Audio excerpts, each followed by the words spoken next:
হযরতে ওমর রাদিয়াল্লাহু তাআলা আনহু যখন আমিরুল মুমিনিন ছিলেন, ওনার ছেলে ছিল আব্দুল্লাহ হাসান আর হুসাইন, এই তিনজন মিলে মাঠের মাঝে অন্যান্য ছেলেদের সাথে খেলা খেলতেছিল। এমন সময় ছেলেরা খেলাধুলা করতে যায়, বাকবিতণ্ডা শুরু হয়ে গেল। আব্দুল্লাহকে বলতেছে, হাসান আর হুসাইন এই গোলামের ঘরের গোলাম, এই কথাটা বলছে। এই কথাটা বলার সাথে সাথে আব্দুল্লাহ রাগান্বিত হয়ে গেল, বাড়িতে চলে গেল।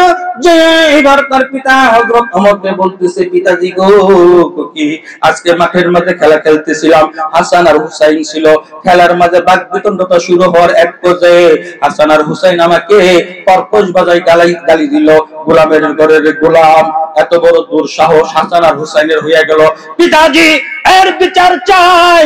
ও পিতা, আমি এর বিচার চাই তোমার কাছে। হাসান হুসাইনকে তুমি কঠিনতম শাস্তি তুমি দিবা। আমি আব্দুল্লাহ তার শতককে দেখতে চাই।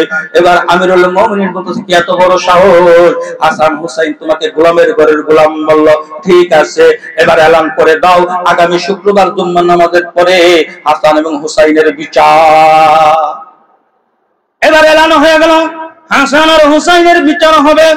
এবারে সমস্ত সাহাবারা ভীত সদস্য হয়ে গেল, আর হাসান আর হুসাইনকে বলতেছে, হাসান রে, হুসাইন রে, আমিরুল মুমিনিন যদি তোমাদেরকে যদি জিজ্ঞাসা করে তোমরা গোলামের ঘরের গোলাম বলছো কিনা, তোমরা বলবা না না, এই কথা তো আমরা বলি নাই। হাসান আর হুসাইন কি মিথ্যা কথা বলার লোক না? মিথ্যা বলার লোক? হাসান আর হুসাইনকে আল্লাহ রাসূলের কলিজা। হাসান আর হুসাইন নানা বাড়িতে গেছেন। এবার হাসান আর হুসাইন কি করলো, নানারে গুড়া বানাইয়া হাসান আর হুসাইন পিঠে চড়ে খেলতেছে, হাত গুড়া হাত হাত হাত গুড়া হাত হাত। ভিতর থেকে মা ফাতেমা দেখতেছে, দয়ার নবী মায়ের নবী হুজুর আকরাম সাল্লাল্লাহু আলাইহি সাল্লাম গুড়া, আর তার মাঝে সওয়ারকে হাসান আর হুসাইন। মা ফাতেমা দেখে রাগান্বিত হইয়া হাসান হুসাইনের সাথে খুব রাগ হইল।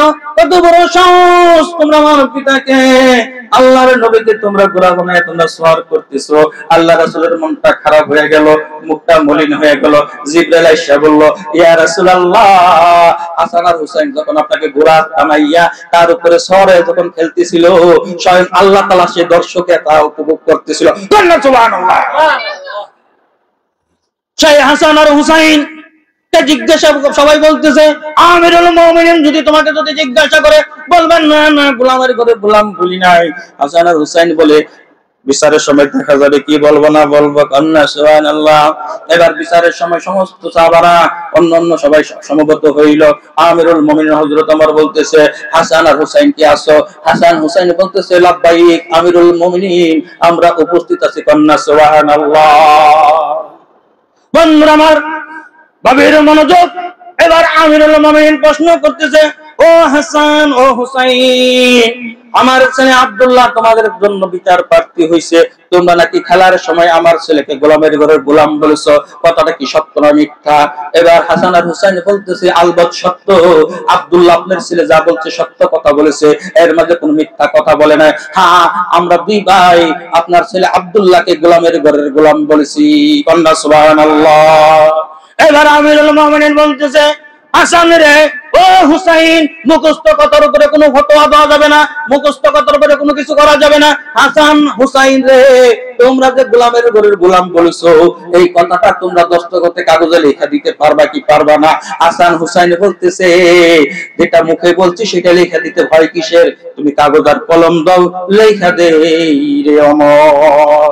এবার কাগজ আর কলম যখন হাসান আর হুসাইনের নিকট যখন দেওয়া হইল, গভীর মনোযোগ বন্ধুরা, এবার হাসান হুসাইন লিখলো গোলাম ইবনে গোলাম ইবনে গোলাম। আল্লাহ সুবহানাল্লাহ। আগে ছিল তুই গোলাম তোর বাপ গোলাম, এখন দিছে তুই গোলাম তোর বাপ গোলাম তোর দাদা গোলাম। সুবহানাল্লাহ। আগে কি ছিল? তুই গোলাম তোর বাপ গোলাম, এখন দিছে কি? তুই গোলাম তোর বাপ গোলাম তোর দাদা গোলাম।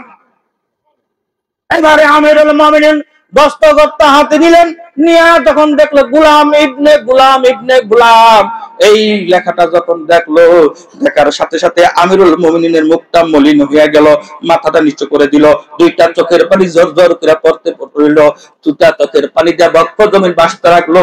উপস্থিত যারা ছিল তারা বলতেছে এই ব্যাপারটা কি আমিরুল মুমিনিনের মুখ এত মলিন, চোখে এত পানি কেন? বন্ধু আমার গভীর মনোযোগ।